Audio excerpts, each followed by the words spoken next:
That's how to go.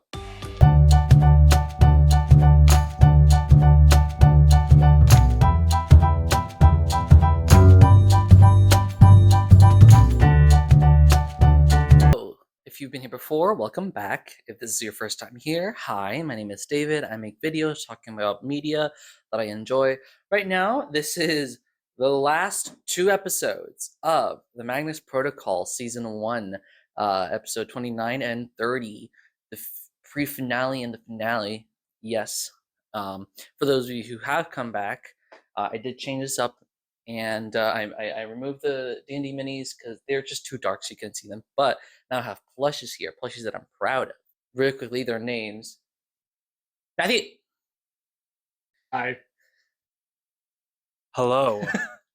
We're gonna name the plushies because I forget some of the names. We got Bu Yi, named after the last Chinese emperor who was a child. Mhm. I never gave him a name, but my sister has one, so I always just call him Donut Shark. What's this? That's Figment.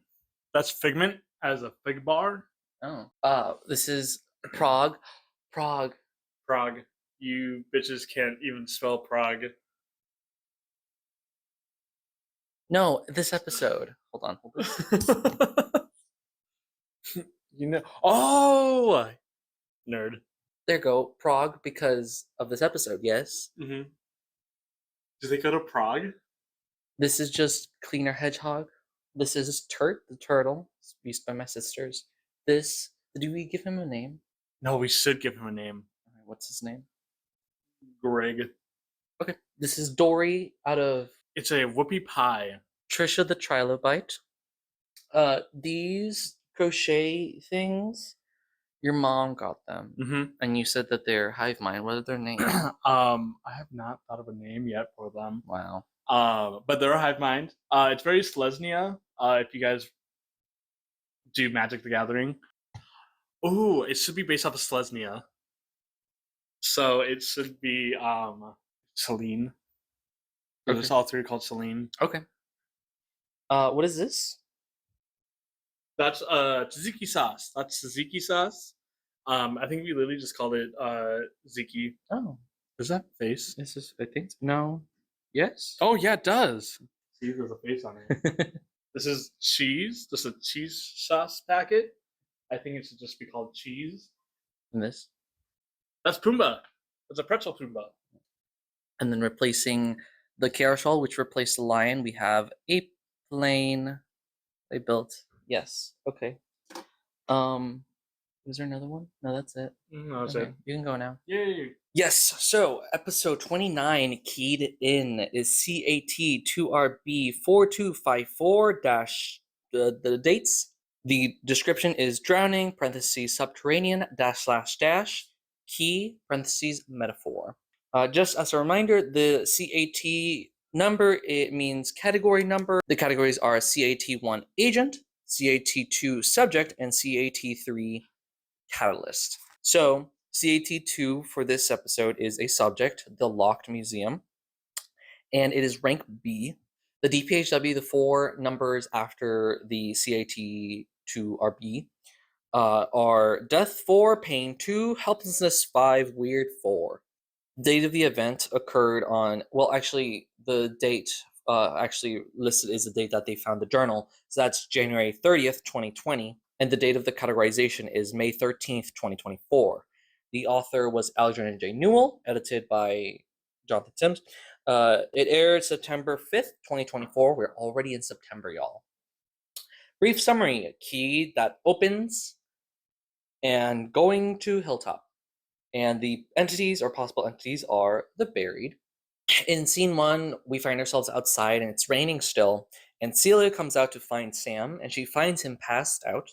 And she helps him wake up and takes him inside. It's a very quick scene here. Scene 2, in the break room, Sam doesn't want to deal with anyone else. He says, she's like, do you want to talk to Alice or Gwen or Lena? And he's like, no, Lena will make me sign a waiver. Gwen will not care, and Alice will tell him I told you so, and he just doesn't want to hear that right now, which is very fair.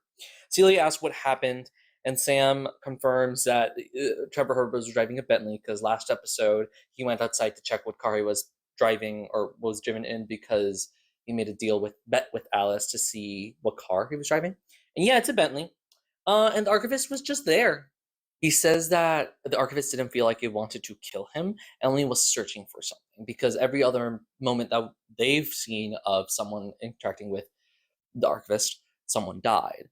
The parts that they haven't seen were when the archivist appeared and made Gwen be compelled to intone.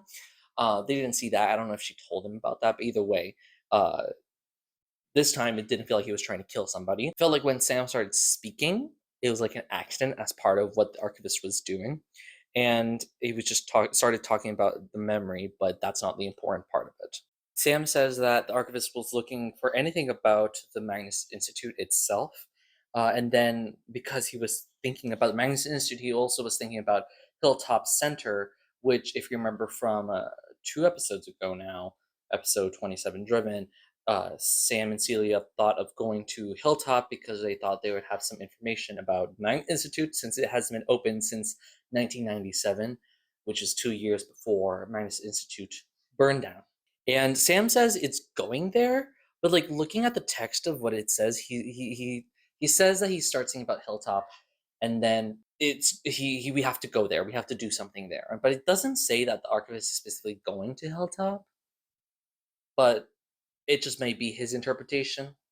Anyways, they need to go there and stop something bad, is what Sam says at least.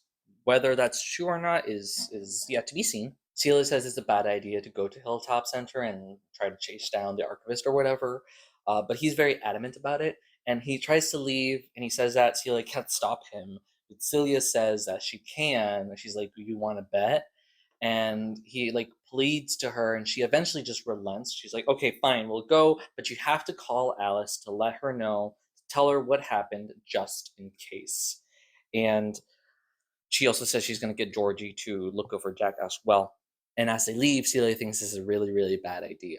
In scene 3, we're in the computers, maybe a few minutes or a few hours later after Sam and Celia probably left. And Lena tells Gwen to lock up the office. Gwen's very snippy with her, but Lena says she did well and she doesn't want to end the night on a sour note. And Lena leaves. Gwen's alone, and all of a sudden, the computer starts reading out a case. Chester/John reads out a new case for Gwen to listen to. In scene 4, this is the case itself. It's the Cheshire Police Constabulary Homicide Case, January 30th, 2020, at 12:35 a.m. It is a travel diary with pink flowers that's covered in blood.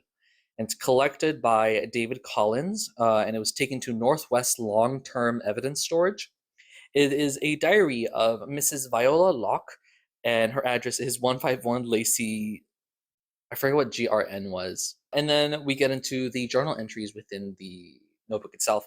On Tuesday, the 19th of November, 2019, at 14:30, which is 2:30 p.m. It is Tuesday, the 19th of November in 2019, at 14:30, which is just 2:30 p.m.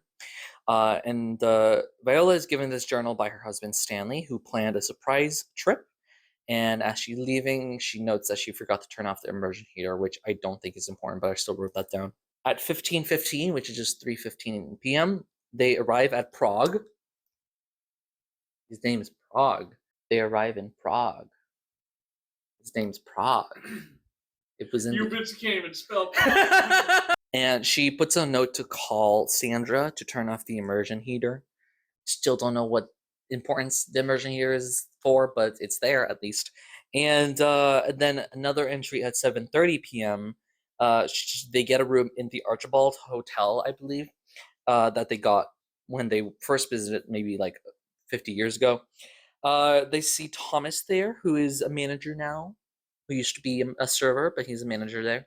And she makes another note to call Sandra again in the morning. She keeps forgetting to call Sandra again and again. On Wednesday, the 20th of November at 8 p.m., they go sightseeing around Prague, and they avoid Lover's Bridge, where they had placed the lock for their love 50 years ago.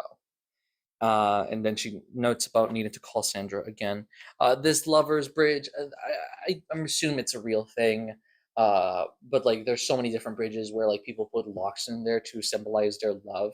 And so that's definitely what they're talking about there. On Thursday, the 21st November, the only thing she writes is Autumn Knot Sve Sudi.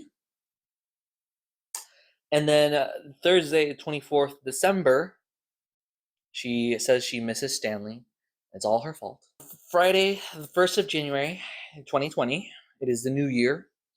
It's interestingly, I did notice that the case description says it's January 30th, 2020. They begin in November of 2019, and then Christmas occurs, and then it says that it's 2020, and then New Year's occurs, and it says it's 21, and then Friday, 1st January 2020, it's actually written and said as 2021, and same thing as Friday, 28th January of 2020, they write 2021. And I think that's just a sloppy mistake because like the police picked it up January 30th, 2020. So unless they got the notebook before bad stuff happened a year prior, exactly a year prior, that's just a mistake in the recording and the transcript, because obviously the times don't match up, but whatever. But yes, on the 29th, she tells a diary of what actually happened. It was raining when they went to Nakemp, which I believe is where the Lover's Bridge is. And they go to the bridge, but they find that all the keys have been removed. Stan is disappointed, but he just drops to one knee. I wrote one key. That's funny. He drops to one knee to pretend to propose again because he was planning to do this whole like romantic gesture, obviously. But his old hip gets him stuck on one knee, and so he's trying to get up, and this local boy, who we learn later is named Andre, helps him up. And so after that, they're all disappointed. Both of them are disappointed. So they go to a cafe, I guess, that they've been to before, but that cafe is also closed, and he gets even more frustrated. And he sees some narrow stairs that lead to the Lock Museum. I didn't write this down, but I saw some people talking about how the translation he gave for the museum is not the most accurate, and it's supposed to be not the Lock Museum, but Locked Museum. So, and Stan wants to buy another lock, so they go into the museum. As they go down the stairs, they pass a squat man on the stairs who's like soaked. He's with a pipe. Somehow he's smoking a pipe even though it's downpouring. He's playing cards as well. The cards are also described as dirty. And Stan asks if the museum is open, and he nods. And they go into the museum, and it's dark and damp smelling. And they go down the spiral staircase, and there's a door at the end of it with a white key as a knocker. Viola says she recognizes the key's symbol, which is of 4 arrows pointed toward the center, and she says that's a symbol of the Knights of Malta, which were the people who built the canal. So Viola takes the key and opens the door herself, and they enter to see a stone walls with wooden beams and a millstone in the center, which I believe a millstone is a thing that is turned on a wheel to ground down food. Yeah. There are plinths lining the walls holding pillows with locks on them. And they go from like modern day to very old. The last one specifically is a wooden bolt with a spiked wooden paddle stained with blood. That's great. They also describe other more gothic looking ones, like locks with like the keyhole of their mouth and like screaming or stuff like that. More gothic, creepy ones. And Viola turns and finds Stan actually focused on a more modern lock, and it's theirs, the one they left 50 years ago on that bridge. Engraved on the lock is something he engraved for her, which is for the love of a lock with a E at the end of the name, because that's his last name. And she just picks it up, and that triggers the event. All of a sudden, the door shut closed, and they see the same note that she wrote down for this day, Odin Knaut Sve Sudi, which she looks up and translates, and I also translated it as well. And it means unlock your heart. Ooh, so romantic. And all of a sudden, there's water rushing in, which scares Viola.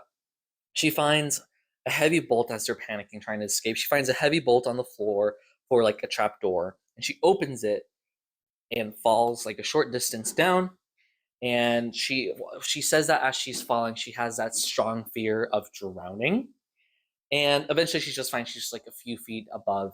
The water level has definitely gone down after she opens the door.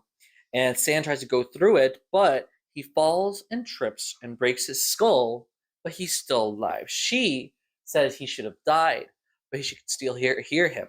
Bella closes the door, and she thinks that he's dead, and locks it firm with their lock. She puts their lock that was on the bridge on the trap door to trap it to make sure that it doesn't open. And then she leaves, and she's running away, and she says she just couldn't hear him calling for her, and can still hear him calling. So it's sort of like the idea of like, well, I shouldn't be able to hear him because he's dead, but I still do. But that's just, my mind playing tricks with me or whatever. But he was definitely alive when he broke his head, and he was definitely alive when she left him for dead. And the local boy that helps Stan Pryor hears her yells and gets help, and they send her to the hospital. That's where we learned that the local boy's named Andre, who has a little girl. And eventually, Stan's body washes up in the Volta, which is the river, I believe. And she says she barely recognized the body after it was pulled up. And they made news as stupid British tourists who mistook the flood relief tunnels for tourist attractions, and their experience was just sort of explained away by all that. And she says she still has the key, which can open anything. She describes opening doors and other locks. She describes like a crack in the wall that she opens with the key, whatever that means. And she wants to open her chest and reveal her heart and pull her grief out. And then the writing ends. I also didn't write this down in the notes, but it's definitely like homicide case. She broke her chest open and died from that. And so she's dead. She pulled her heart out, and they're probably investigating like maybe she was killed by somebody because of this homicide case. In scene 5, Alice and Teddy are having drinks, and Teddy is struggling to change his sleep schedule. It looks like the new job that he got either still works at night or he works in the day now, but it's hard for him to stay awake during the day because he's so used to the OIAR schedule. One of those two. I can't really figure out which one. But we know that he was looking for a job. The first job that he went to after leaving in the first shift, he said that he was leaving for a new job. That didn't pan out. And then in episode 18, Solo Work, Alice bumps into Teddy, and he says he's going to do an interview in Royal Mint Court, which is the same location that the OIR is placed in.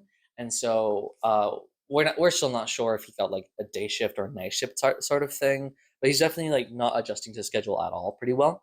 Teddy asks how Alice is doing and how Sam's doing, and she's kind of dodgy about it. And Teddy says that he thought that they were close, and she says, "So did I."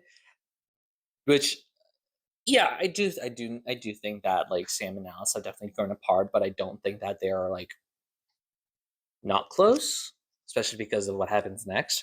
But yeah, he wants to talk to her about something serious, and he says there's something about his new job that's not exactly ... But before he's able to say more, Alice gets a message from Sam, and she has to take the message because obviously it's Sam, and because of everything that's happening around, she needs to figure out what's happening. So she listened to the message, and he's basically just telling her that he's headed to Hilltop Road and needs to stop the archivist. And what's funny is that the recording of it, what we hear, is within her own phone, so we hear the message pretty well. And so I thought that Teddy heard that message, but I don't think Teddy heard Sam at all. And so it's very interesting that he just lets her go because Alice just runs out. She promises to pick up where they left off, and Teddy's like, okay. So he definitely didn't hear the message that explains it because she just feels like she's running away from him. In scene 6, Alice calls Sam, tells him to get off the train. As she's there, calling him. The ticket officer is right in front of her, and his voiced by Kai Parteni, and he tells her she needs a ticket, and Alice is like, I just have to get to my buddy, but he won't let her through without a ticket. And Sam on the phone says they're going, and she can't stop him, and they get on the train, and so the ticket officer tells Alice that she has to move, and she's like, wait, do you see that over there? And I thought she was trying to like make him turn so she could like skirt through, but and I guess he thought of that too. He gets someone named Sarah to escort her out, and she does, and she tries calling him again, but he won't respond, and she's trying to warn him that the archivist is in the train with them. And the episode ends right there in a cliffhanger. Oh yeah, pretty standard episode. Not as much as I thought there would be, considering this is the penultimate episode. But yes, I have not as many notes. Most of my notes, honestly, are theory craft more than anything. The archivist in Hilltop. This is how Annabelle Kane can still win. No, but what I'm saying here is that like the Annabelle Kane definitely connection to Hilltop Road, because that was the last place she was in. That was the last place she was in. I forgot about that. In episode 197, Connected, the net that she creates in the gap in reality is in Hilltop Road. I forgot about that. So, but yeah, she might be there. Maybe this is how Animal Kane can still win. The archivist is probably pursuing the same info as Sam and Celia are regarding Magnus Institute, because because the way that Sam said it, it seemed like the archivist was looking for Magnus Institute stuff within his mind, and then when Sam started thinking about Hilltop Road, the archivist started focusing on Hilltop Road, and its focus on Hilltop Road made Sam believe that it wants to go there, and that's why he's going there. But I don't think it actually wants to go there. It's just looking for the same information, considering what happened at the end of the episode. All I'm saying is that I think that Sam is jumping the gun, and I agree with Celia. This is a really bad idea, but hey, we love bad ideas in this household, especially regarding the Magnus Institute. Celia could stop Sam, which means she has some power, because so the way that she says wanna bet in regards to like, you can't stop me, it just feels kind of similar to it calls back to episode 15, Well Run, where with her combo with Lady Mowbray, because Lady Mowbray is an avatar of the hunt, and she appears in OIAR, and she's like, ooh, what are you? You smell different. And Celia's like, you're not supposed to be here. And Lady Mowbray says, we'll see you later. And Celia's like, no, you won't.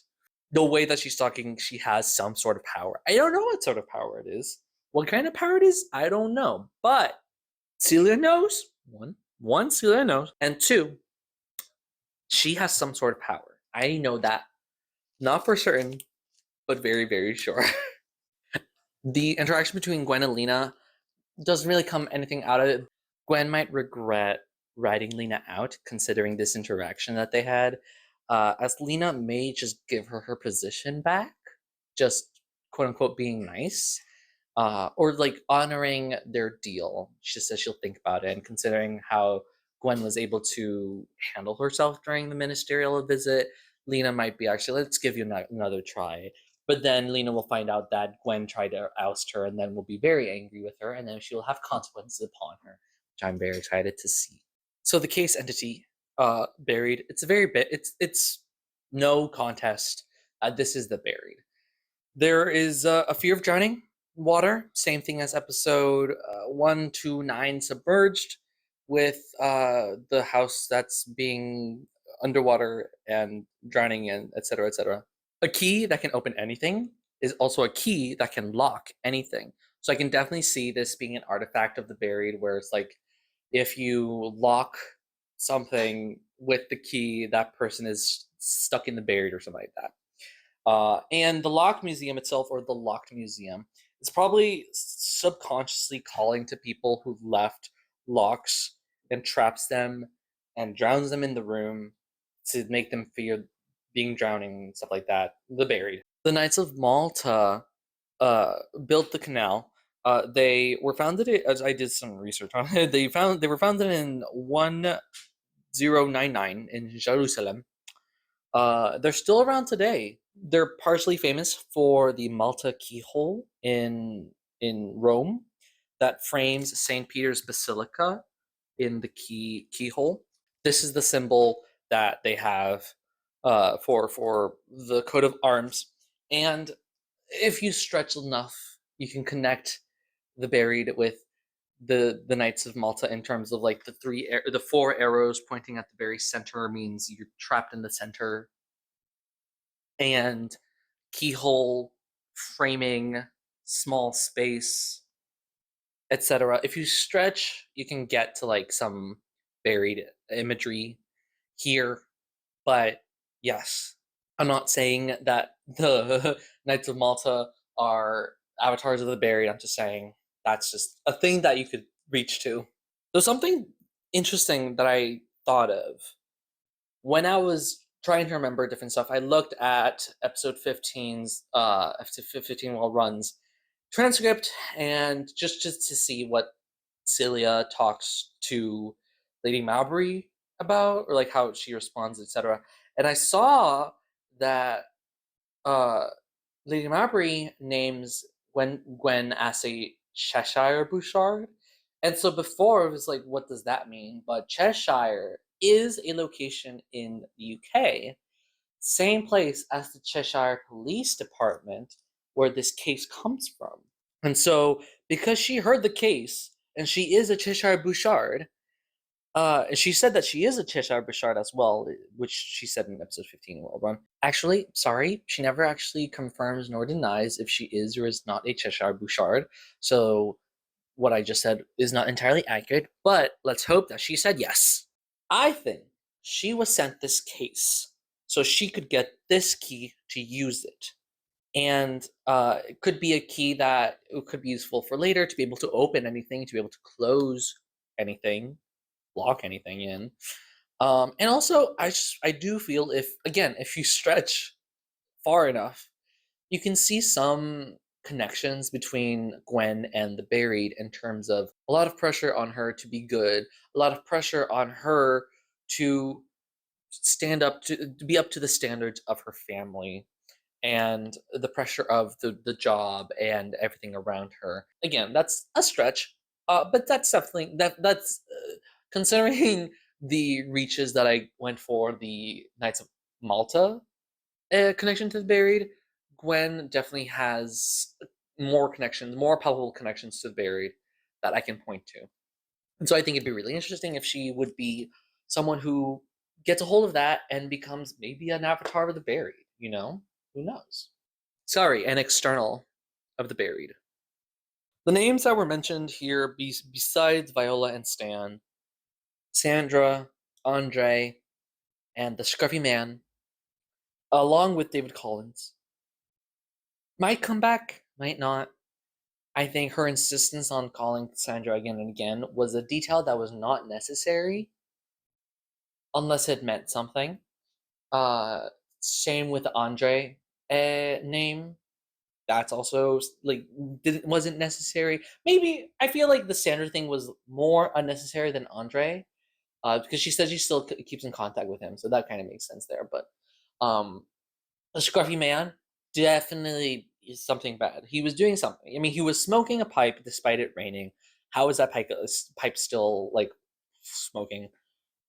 He's definitely important. And David Collins as well. If I connect this again to Gwen being able to get the key, Gwen would probably be like, "Hey, Daddy, get me David Collins on the line so I can get that key," or something like that. Teddy's serious talk about his work that he got in the Royal Mint Court. Who knows how important that is to the current plot, because he was not urgently trying to tell Alice something. I feel like the serious thing he was going to say, he said is not exactly da da da. And for me, if I like do the like predictive text thing that like phones have, when you say not exactly, I think he's going to say not exactly the best, or not exactly the most real, the most legit, the most etc. It's not exactly. There's a lot of ways that he could have ended that, and obviously we don't know what it is yet. But his demeanor and the way that he was talking, the way that he was talking when Alice left, tells me that he wasn't like urgent, but he definitely wanted to share this information with her. But what that information is yet, we don't know, unfortunately. Archivist in the train. I think they're going to interact with Celia. I think it's going to interact with Celia. And I think it might want a statement from her, which would be really interesting if they're well, I don't know if this is like a train, like a subway train where it's like all packed, but Sam did say that they were going to get a seat. Murder and Orient Express had train seats in like individual rooms, so that makes a little bit more sense. But I don't know if it's the subway train either. One of those two. The statement that I want is for her to explain everything. I want the archivist to go up to Celia and make her tell everybody, us, the audience, Sam, archivist, how she got to this world, what she's doing, what she's planning. It might be the immediate after effects of the apocalypse ending and the blowback of all that. Because what was it?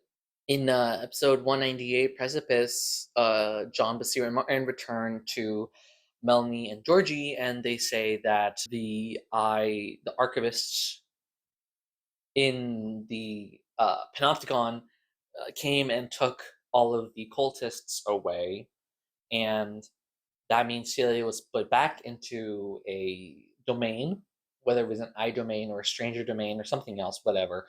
She was put back into the domains, and then after the apocalypse ended, she came out of it, and we don't know exactly what happened beyond Simon Fairchild getting run over or beaten by a crowd of people or launched out of a cannon or something happened to Simon Fairchild. That's what I really want. I mean, I want to know what happened to Simon Fairchild. But anyways, she might be able to tell us what happened after the apocalypse ended, which is really exciting. Other possibilities. I think it'd be funny, and I think it would be really interesting. And if he if the archivist is John, or what used to be John, I think it'd be really funny if he's trying to fill in blanks and he wants her to elaborate, to actually tell her statement of the desolation ghost that she saw in episode 100. You just have to be there. Because Celia / Lynn Hammond appeared at the Magnus Institute and gave a statement to Martin, but John wasn't there, so she wasn't able to be eloquent enough. So she could barely give a statement in terms of she wasn't even wanting to be there, but her friend told her that they wanted statements, and she thought she would get money. And a lot of people are like, hey, that desolation ghost that she interacted with, that's Agnes Montague. So this is how Agnes Montague can still win. I just think that'd be funny if the archivist was trying to fill in the blanks of that. I don't think that's actually going to happen, but it's definitely a possibility. So yes, next episode is the finale. Like I said, this episode wasn't that heavy in terms of stuff, so we shall see what happens next episode. I do think that the archivist is probably going to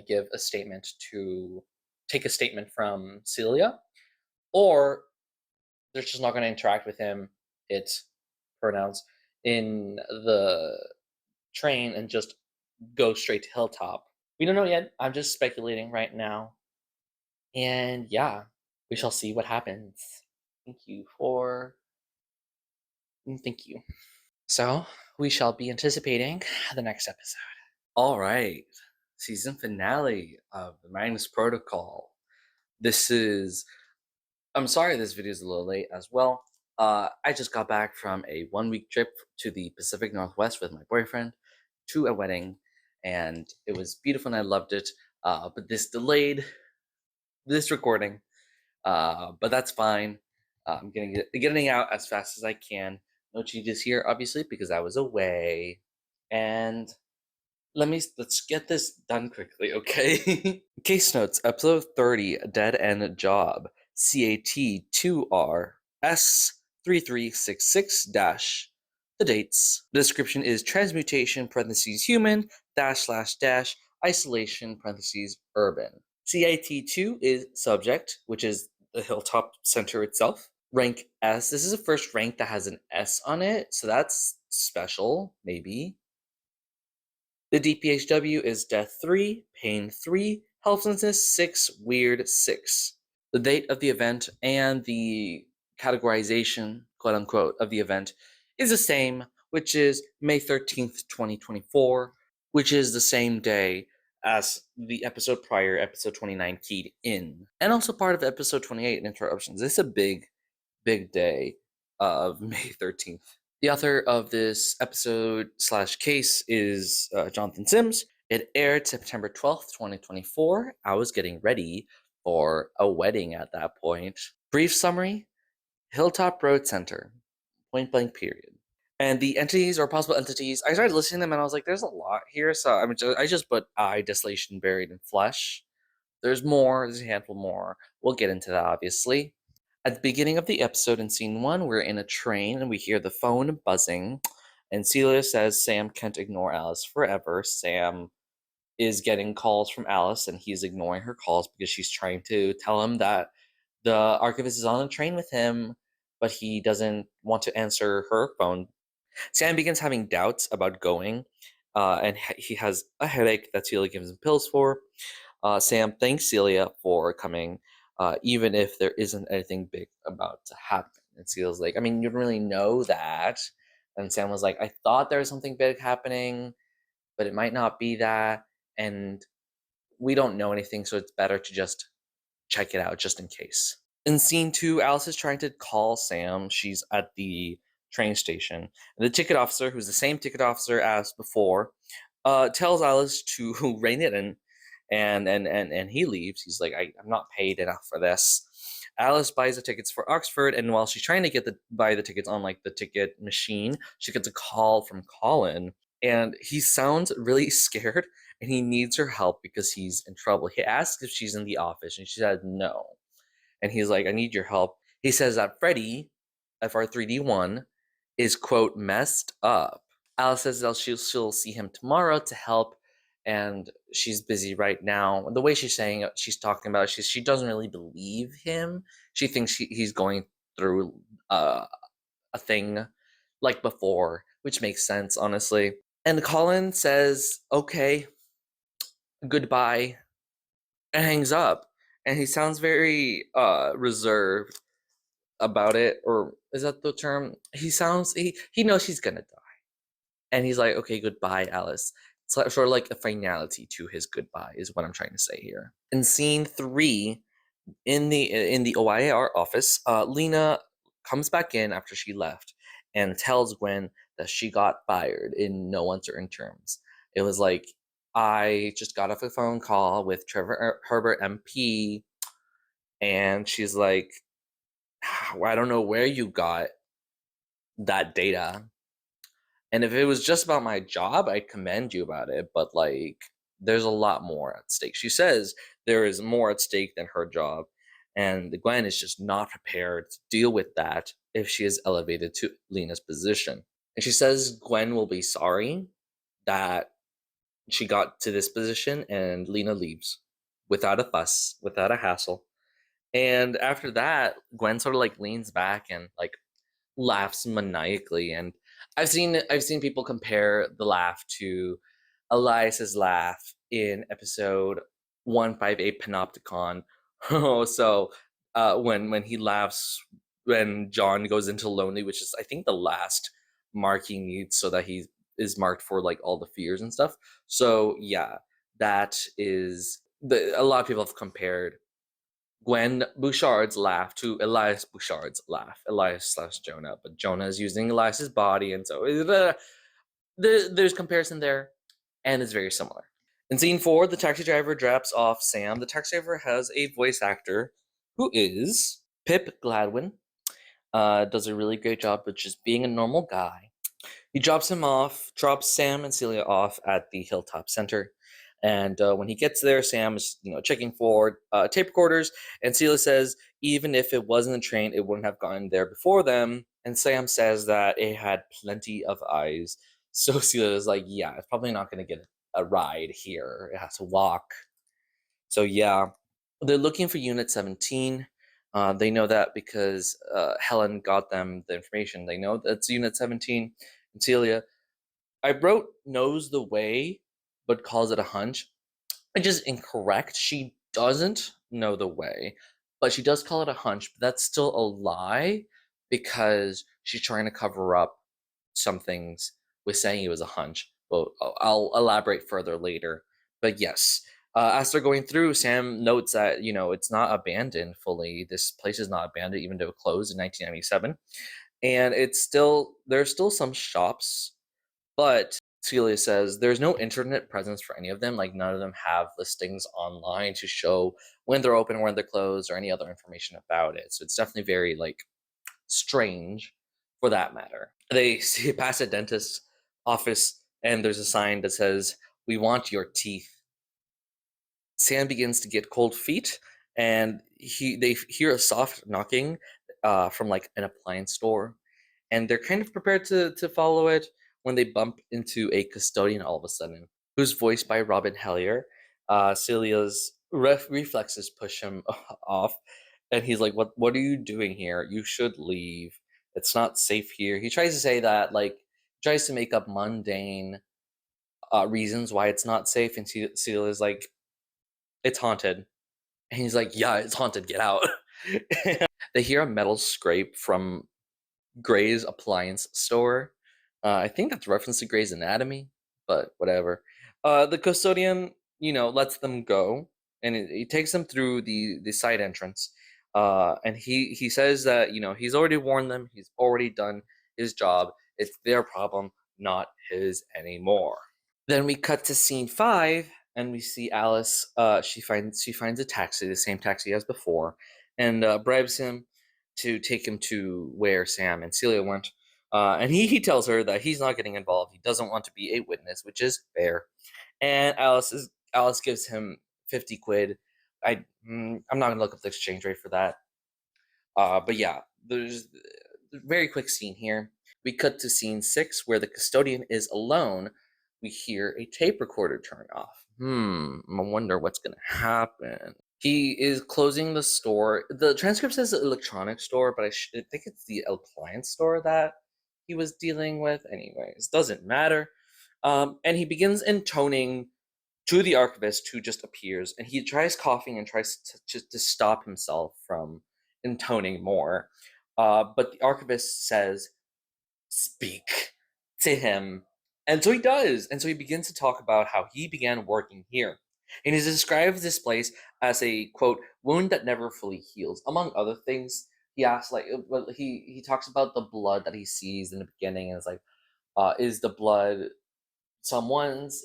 Does it bleed from the walls or something? Like, this is one of his, quote, hypothetical rhetorical questions of, what is this place? And he describes it as a wound that never heals, and that's significant. He met the owner, who offered him the opportunity, and he was talking about how he asked about what's up with all the blood, and the owner didn't respond to that question specifically, and just increased the pay of his salary. And then he was like, "I'm not going to question anything again. It's fine. That's good pay." He never learns the owner's name. And the owner always smiled. He was described as always smiling, which is interesting. The custodian never came in the day. It was some sort of unspoken rule. He always came at night to take care of it at night. Sometimes he sees visitors, tends to clean up after them. He gives 3 examples of body parts that are found, there's a tuft of hair, melted tooth, a rotten nail pulled out of the roots. Ugh. I'm gonna say those are 3 different people for the uses of a kill count in the future. But yes, He sees people coming in and doesn't see them come out. He also tries to ward people away, but the first time someone didn't heed his warning was in the winter of 1997, where a drunk man appeared and he wanted a lighter. He wanted to buy a lighter for a cigarette, and he says that the shops are all closed, but the man just calls him a liar, and he turns and sees a news agent store that apparently was always open. And there's an old woman behind the counter. And the guy is like, I'm just go there. He tries to tell the drunk man to not go in, but he just doesn't do it. And he had to pick up after him. He tries, the drunk man, gets burned and charred. Burned hair and charred meat is what the custodian had to clean up after the fact. And yes, that was the first person who did not heed his warning, and probably definitely was not his last. He also sees people arriving. It's not common. It's not common.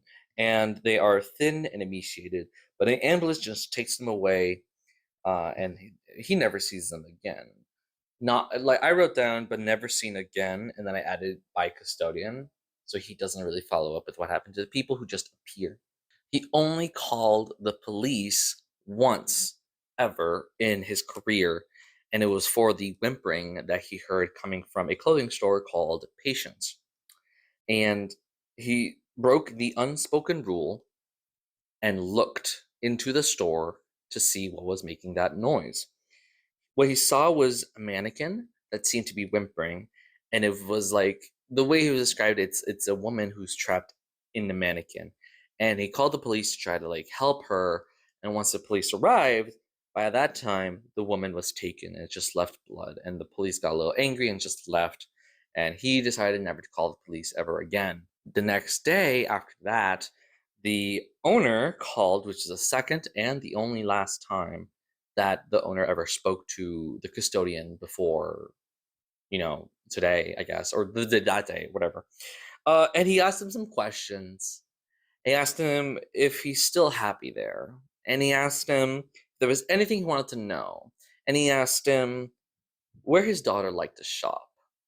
And because of that thinly veiled threat, he was never curious again. And he just kept working there with his head kept low, not trying to draw attention to himself. Eventually after that, he finds the owner himself in the office dead, with every blood vessel pulled out and stripped and hung around in the room, kind of like a cat's cradle, which is a rope trick or something, like a fun little game.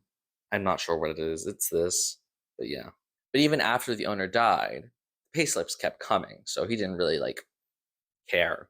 He does take some holidays to get some space, and he says you need to get some space or else you become part of it all. He says you become a feature of Hilltop Road. And as he begins to say that, he starts speaking in more the really interesting, horrifying way of the intoning, where it begins to pull the words out of the person, and the voice becomes more strained. And he says in his dreams he thinks of Hilltop, and it's like it's reaching out to him with its bloodstained concrete. And as he's talking about Hilltop in this manner, the custodian himself falls. And the transcript, I didn't really think this was happening due to the audio, but the transcript says he begins to transform into concrete, which is the transmutation of a human, as he begins to intone about the stone of Hilltop. He says, "We are the Hilltop. It is me, and I am it, and we are, dot, dot, dot." And then it ends. In scene 7, we're in a building, and Sam and Celia are in darkness. Sam uses his phone for more light, and he sees 17 missed calls from Alice. Celia finds the stairs to the basement, and they begin going down. And as they keep going down, a glassy tone, which is what the transcript says. To me, it sounded like something glowing. Honestly, the best connection I had to it was anytime something was glowing in Adventure Time with a sound. And they entered into the basement, and there's more of the glassy tone, a little bit louder, and there's wind that can also be heard. And Sam describes it as a prism and asks Celia if she knows what this is, and Celia says she almost knows.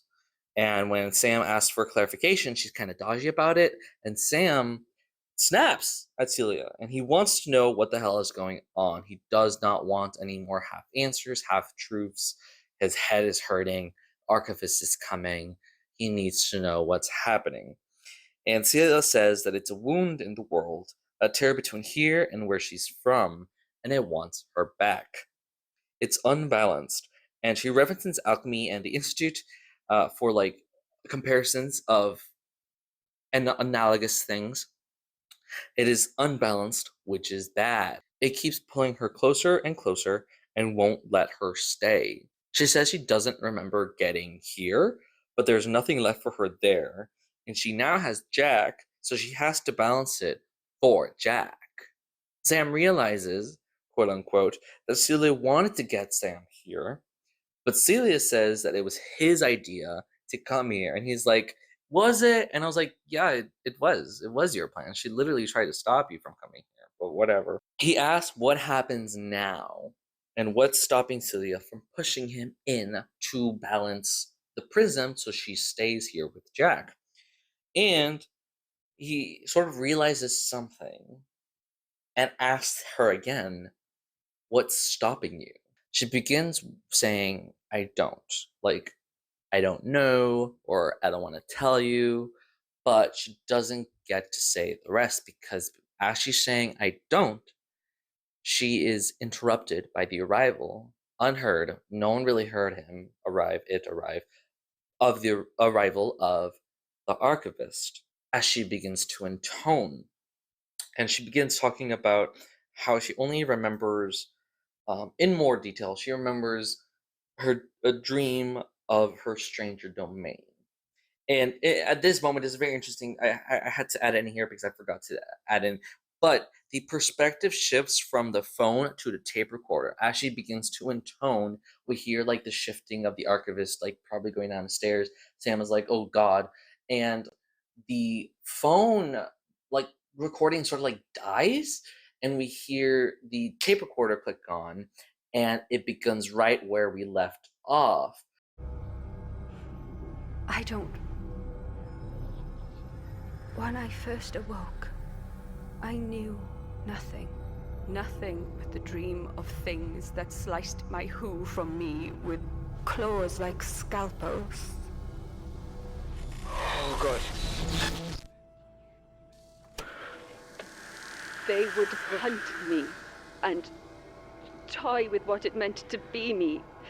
It's as if the perspective, the transcript says, the perspective shifts violently. And it's as if the arrival of the archivist made it so whatever was recording had to submit to the recording of the recorder itself. And the archivist says, at last, it is mine. In regards to what? I'm not sure. We'll get to that. But Celia is intoning about her time in the stranger domain and how it removed her memory and her name. And she remembers the fearless one taking her out of it, and her like story. She says, I did like how it was, and it was her story falls out like autumn leaves. And Sam struggles with the archivist, and then there's a certain burst of wind, and the recording shuts off. And we cut to scene 8, which is when Alice arrives to Hilltop. She runs into Hilltop. The cab driver is like, hey, if you ever need anything, just let me know. But she's already running, so we can barely hear him. And she finds the custodian who's still intoning, made of stone, and he keeps saying, we are the Hilltop. And she keeps running down the hall. And it cuts back to the OIAR in scene 9 when Gwen is in Lena's office. She's searching through her drawers. She finds like some alcohol there. And the phone rings, and it's Trevor Herbert, MP. And he congratulates her, saying that she'll do a fine job. But there's some static there. I forget exactly when, but there is some static of him saying like she'll probably do a good job, which means he doesn't believe that she will. And she's like, what do we want to do? And he's like, I'm not gonna manage you. You're gonna do on your own. I'll get some paperwork done, and it'll be drawn up soon, and you will be the boss soon. And he wishes her luck and hangs up. And she's like, I don't like that feeling. And that's the last we see of Gwen in this season. In scene 10, the phone recording, which is slower to pick up, it sounds wounded. It sounds wounded. Begins recording, and then there's just silence and like the sound of the rift. And Alice is calling out for Sam and Celia in the very distance, which wakes up Celia. And Alice finds her in the basement and asks what happened. And Celia says that the archivist attacked and Sam protected her despite ... but she doesn't complete that sentence. And she looks around, she says they're gone. They're both gone. Both fell through the rift and are just gone. And that's the end of the episode. So, just personal opinions. I was a little disappointed with the episode, but only because I have so many questions. I have so many unknowns for the story that I feel like this finale didn't answer. But that's not a negative because I expect a lot.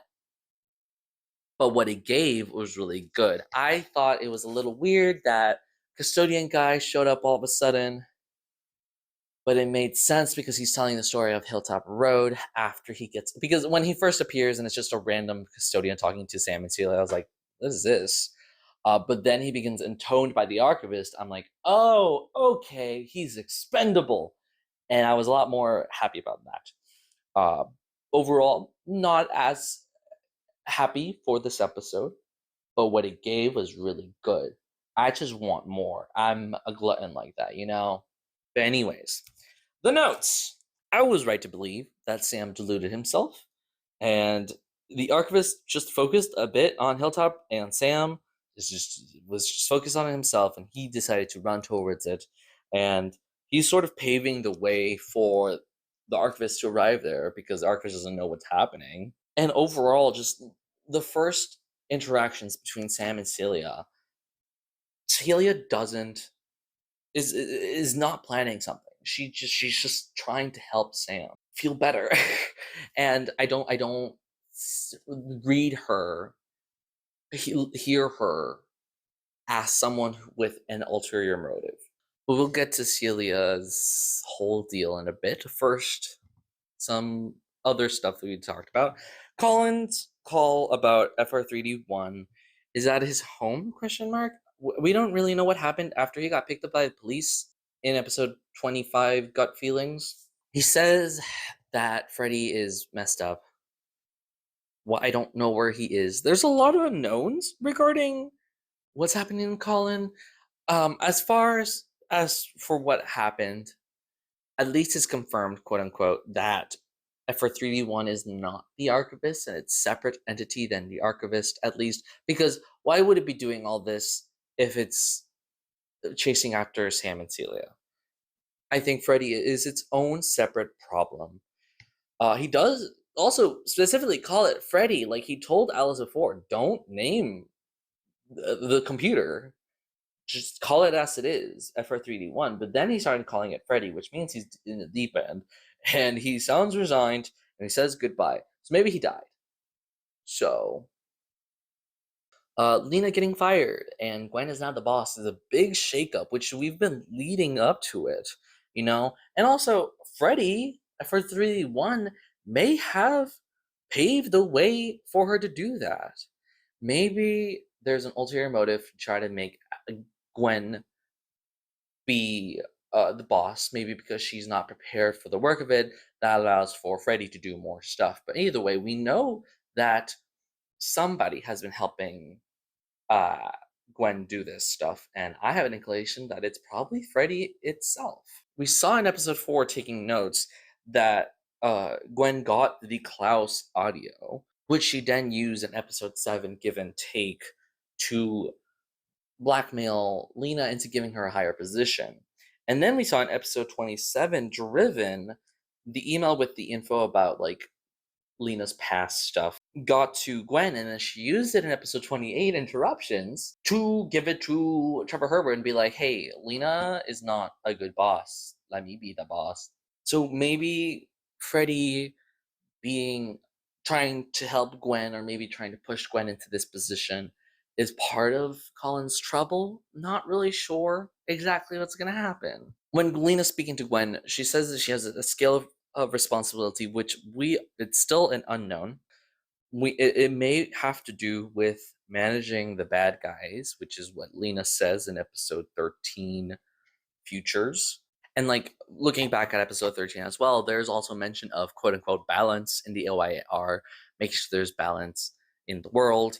And this sort of aligns with my theory of the tragedy of the commons that I talked about in my episode 13 to 16 thoughts, ideas, and theories video regarding the OIR is choosing who the externals kill so that it doesn't go crazy into like ritual territory and stuff like that. So the entities represented, I've listed them more or less in time of appearance, but also not.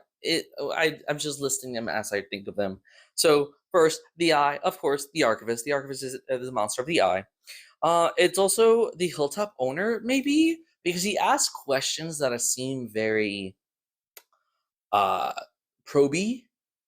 And I don't think that the custodian ever told him that he had a daughter, and might have known that he had a daughter in the first place, which feels very odd, which feels very Elias Jonah coded. It's definitely not one of those two, but it might be. We don't know. We don't know who the owner is.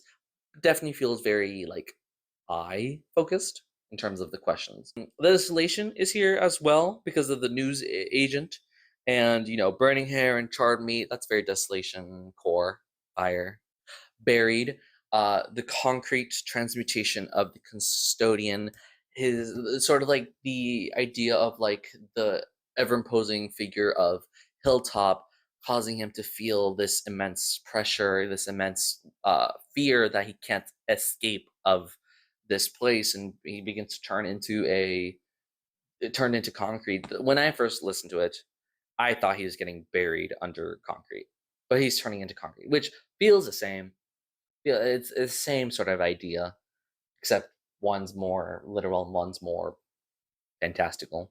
The flesh, I thought of, when I wrote this down, I thought first of the owner's veins, but then I was like, oh, the flesh. I wrote down the flesh specifically because of the dentists and I want your teeth.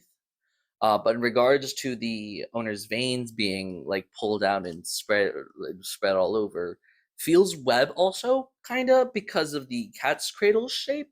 Maybe not. I'm just pulling out straws here at least. The stranger's definitely here because of the mannequin and the woman. That's self-explanatory. And this one's more of speculation, more of like me wanting the slaughter to be there because of Grey's appliances. I almost said Grey's Anatomy. Grey's Anatomy could also be a flush thing. But Grey's appliances, maybe that I can definitely see like, appliances being used for violence, etc.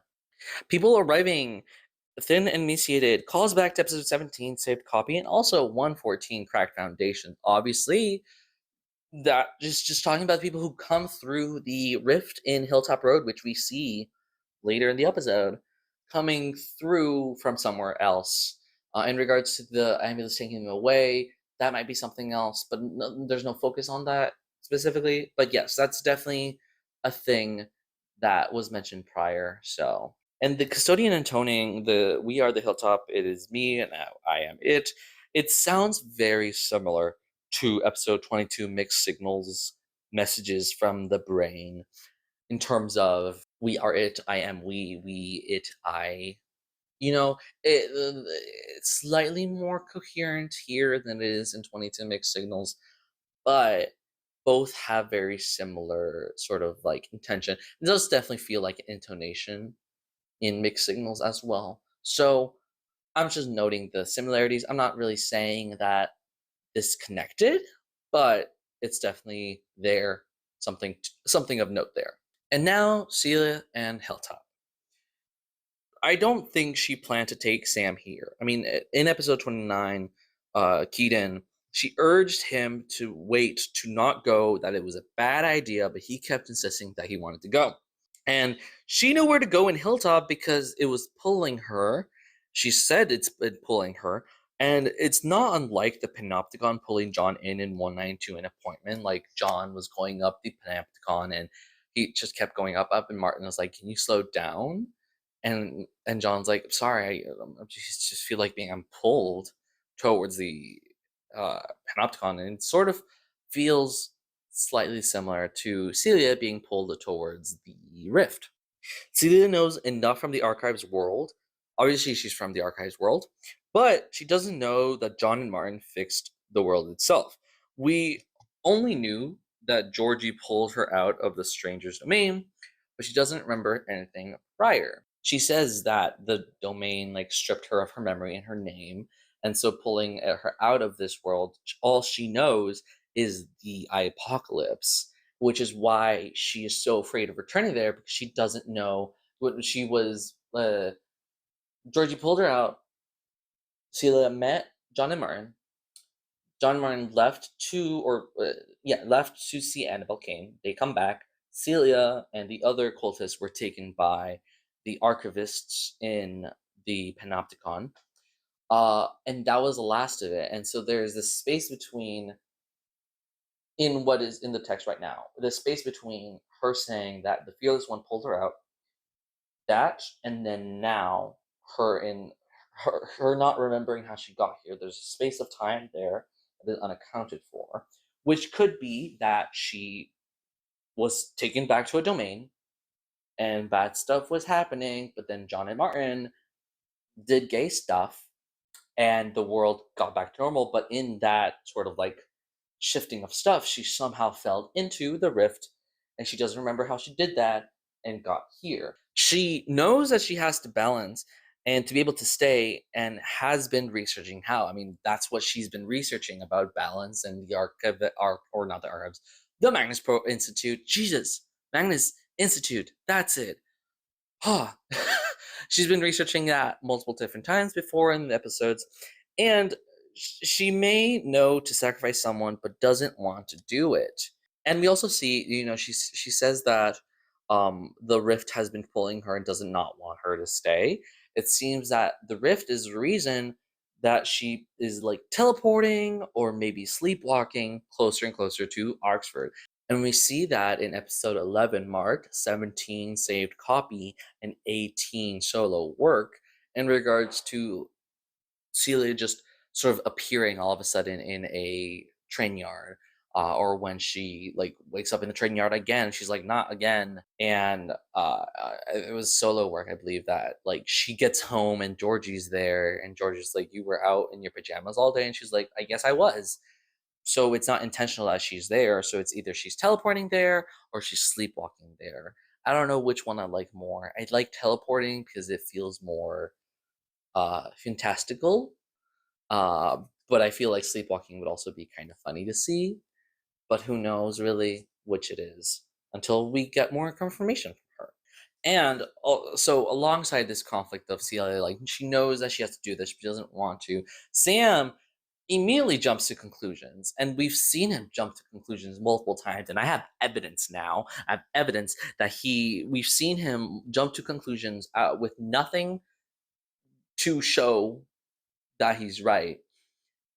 But to his credit, when he's shown that he's wrong, he accepts it. So that's at least good on him. But we saw in episode 18 solo work, he jumps to thinking that the case that he listens to will help Alice, because after Alice encountered one of the archivist / errors victims in episode 15, Well Run, and he's like, "This might help you," and she's like, "I don't think it will, because there's nothing there that can help us." And he's jumping to that conclusion of, "Oh, this is the first thing we saw here," in episode 22, Mixed Signals. He thinks Alice is jealous of Celia. Alice is trying to tell him, you need to stop looking around haunted places with Celia. And when she says, "Stop spelunking around with Celia," Sam is like, "Oh, just because you're uncomfortable with us together, and she's jumping to a conclusion of she's jealous, which is wrong. And episode 29 keyed in, like I said before, he thinks the archivist wanted to go to Hilltop, but it did not. He was jumping to that conclusion. So, yeah, evidence that this has happened before. I think he's jumping to the conclusion that Celia wants to push him in, when in reality, I don't think she does. I'm sure she thought of that, but once they got there, she was like, I can't do that to him because I do like him. She says, I did like you. So he should jump. But to his credit, like I said, when he realizes that he's wrong, he owns up to it. And he's like, okay, yes, I'm wrong. I'm sorry. Celia probably wasn't going to push Sam in. And she only really apologized to him for lying about what's been happening to her. And she was going to tell him so that she's sorry that she didn't share. But that's when the archivist attacked. And he realizes it when he calms down and asks her what stopped her, because he's like, what's stopping you from pushing me in? But when she doesn't respond, he's like worried now, and he's like, something's wrong, what's stopping you? And then that's when the archivist is like, story. And it seemed like the archivist was trying to get Celia, and he wanted her statement, because it says, at least it is mine. And that is showing a possessive of an object. I don't think it would want possession of the prism. That doesn't make sense. But it is mine. The story of Celia and how she became part of this world, how she passed on to the next world.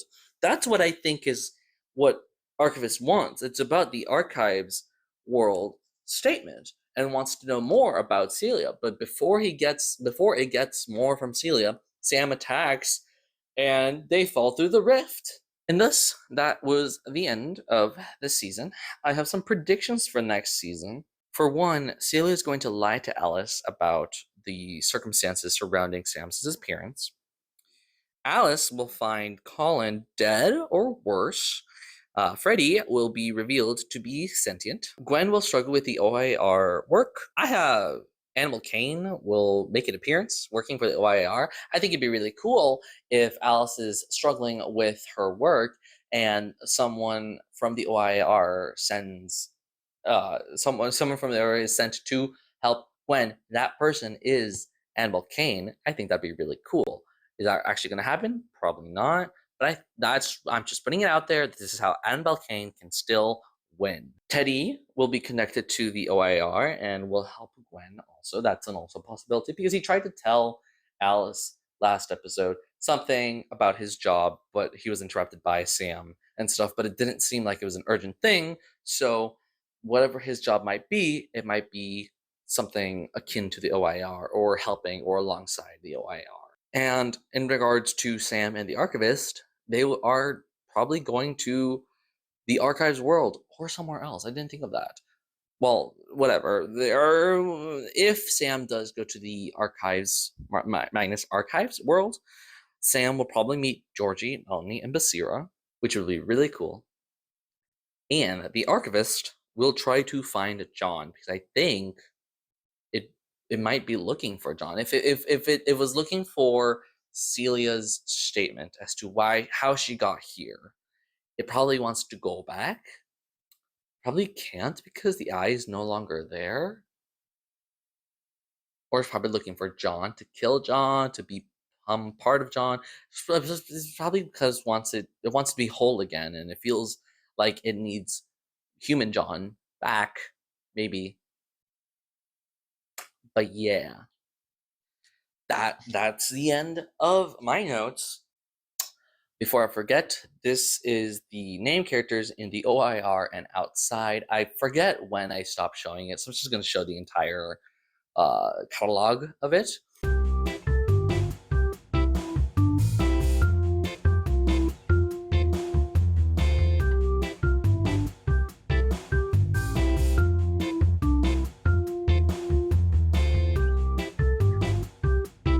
And these are the named characters in cases.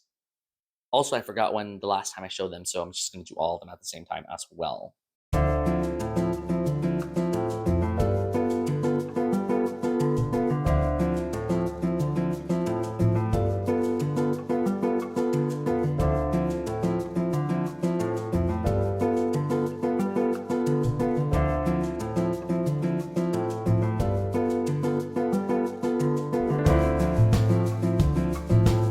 And yeah, that was it. That was that was season 1 of the Magnus Protocol. I don't know when season 2 comes out. I also heard some along the grapevine that there are going to be like bonus content coming out in like a few weeks as well. I probably won't cover that unless it like actually like is something important to the story. But I probably won't cover any of that anytime soon. But I do know that I will be doing a ranking video for all 30 episodes of the Magnus Protocol, so keep an eye out for that. I won't do a kill count until the end of the entire show because some kills may be retroactive. We saw that we saw that in Magnus Archives. So I don't want to do that until I have all the information, but I do know opinions are my opinions right now. So might as well do the ranking video right now. And yes, I will obviously be continuing doing stuff with Magnus Protocol. I might do some smaller projects with Magnus Archives and like about individual episodes. I think if I would love to look at several episodes that I enjoy and just analyze their writing and stuff like that. That might come out like randomly and like interspersed between other larger projects that I want to do outside of the Magnus Archives, Magnus Protocol and Magnus Archives content. I'm looking forward to the future. Let me know what you thought of this season of Magnus Archives. Let me know what you thought about this finale. Obviously, it's not the best sort of give me all the answers, punchy sort of finale, but it's a really good finale, in my opinion, for what's been happening this season. And it really sets up a lot for the future. So let me know what you thought of this episode, what your predictions are. So, yes, thank you so much for coming along with me through this adventure trying to decipher the mystery of the Magnus Protocol. So, stay away from people with plenty eyes, and I'll see you later.